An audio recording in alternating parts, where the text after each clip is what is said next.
श्रवण कुमार कथा। पौराणिक युग में शांतनु नामक एक सिद्ध साधु थे। इनकी पत्नी भी एक सिद्ध धर्मपरायण नारी थी।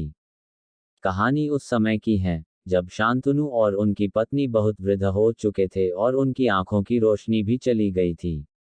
इन दोनों का एक पुत्र था जिसका नाम था श्रवण कुमार। श्रवण कुमार बहुत ही सरल स्वभाव का व्यक्ति था।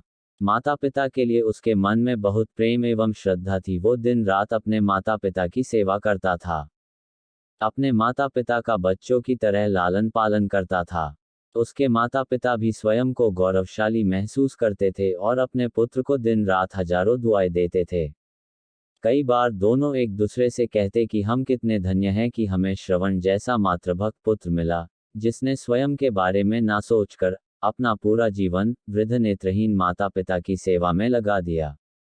इसकी जगह कोई अन्य होता तो विवाह के बाद केवल स्वयं का हित सोचता और बूढ़े नेत्रहीन माता पिता को कहीं छोड़ आता और खुशी से अपना जीवन व्यापन करता।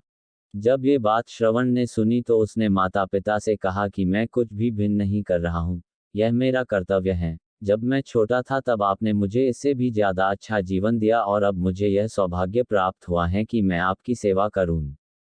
आप दोनों जो भी इच्छा रखते हैं मुझसे कहे, मैं उन्हें अवश्य पूरा करूंगा। तब शांतनु और उसकी पत्नी कहते हैं, पुत्र श्रवण, हम दोनों की आयु बहुत हो चुकी है, अब जीवन का कोई भरोसा नहीं है।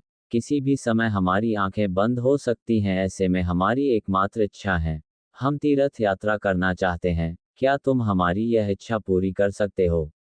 श्रवण कुमार अपने माता पिता के चरणों को पकड़कर अत्यंत प्रसन्नता के साथ कहता है, हाँ पिताश्री, यह तो मेरे लिए परम सौभाग्य की बात होगी कि मैं आप दोनों की इच्छा पूरी करूं।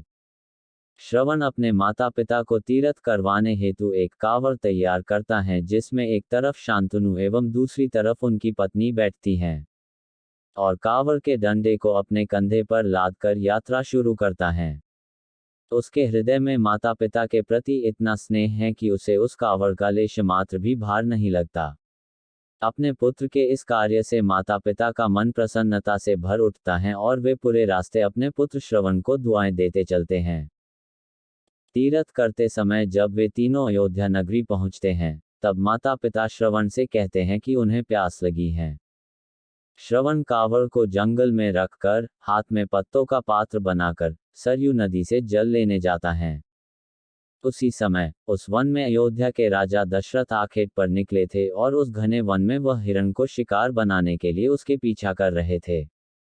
तब ही उन्हें घने जंगल में झाड़ियों के पार सरयू नदी से पानी के हलचल की आवाज आती है। उस हलचल को हिरण के पानी पीने की आवाज समझकर महाराज दशरथ शिकार के उद्देश्य से तीर चला देते हैं और उस तीर से श्रवण कुमार के हृदय को आघात पहुंचता है, जिससे उसके मुंह से पीड़ा भरी आवाज निकलती है, जिसे सुन दशरथ स्तब्ध रह जाते हैं और उन्हें अनहोनी का एहसास होता है और वे भागकर सरयू नदी के तट पर पहुंचते हैं, जहां वे अपने तीर को श्रवण के हृदय में लगा देख भयभीत हो जाते हैं और उन्हें अपनी भूल का एहसास होता है। दशरथ श्रवण कुमार के समीप जाकर उससे क्षमा मांगते हैं। तब अंतिम सांस लेता श्रवण कुमार महाराज दशरथ को अपने वृद्ध नेत्रहीन माता पिता के बारे में बताता है और कहता है कि वे प्यासे हैं, उन्हें जाकर पानी पिला दो और उसके बाद उन्हें मेरे बारे में कहना। और इतना कहकर श्रवण कुमार मृत्यु को प्राप्त हो जाता है। भारी हृदय के साथ महाराज दशरथ श्रवण के माता पिता के पास पहुंचते हैं और उन्हें पानी पिलाते हैं। माता पिता आश्चर्य से पूछते हैं, उनका पुत्र कहाँ है? वे भले ही नेत्रहीन हो पर वे दोनों अपने पुत्र को आहट से ही समझ लेते थे। माता पिता के प्रश्नों को सुन महाराज दशरथ उनके चरणों में गिर जाते हैं और बीती घटना को विस्तार से कहते हैं। पुत्र की मृत्यु की खबर सुनकर माता पिता रोने लगते हैं और दशरथ से उन्हें अपने पुत्र के पास ले जाने को कहते हैं। महाराज दशरथ कांवड़ उठाकर दोनों माता पिता को श्रवण के शरीर के पास ले जाते हैं। माता पिता बहुत जोर जोर से विलाप करने लगते हैं। उनके विलाप को देख महाराज दशरथ को अत्यंत ग्लानि का आभास होता है और वे अपनी करनी की क्षमा याचना करते हैं, लेकिन दुखी पिता शांतनु महाराज दशरथ को श्राप देते हैं कि जिस तरह मैं शांतनु पुत्र वियोग में मरूंगा, उसी प्रकार तुम भी पुत्र वियोग में मरोगे। इतना कहकर दोनों माता पिता अपने शरीर को त्याग मृत्यु को प्राप्त हो जाते हैं।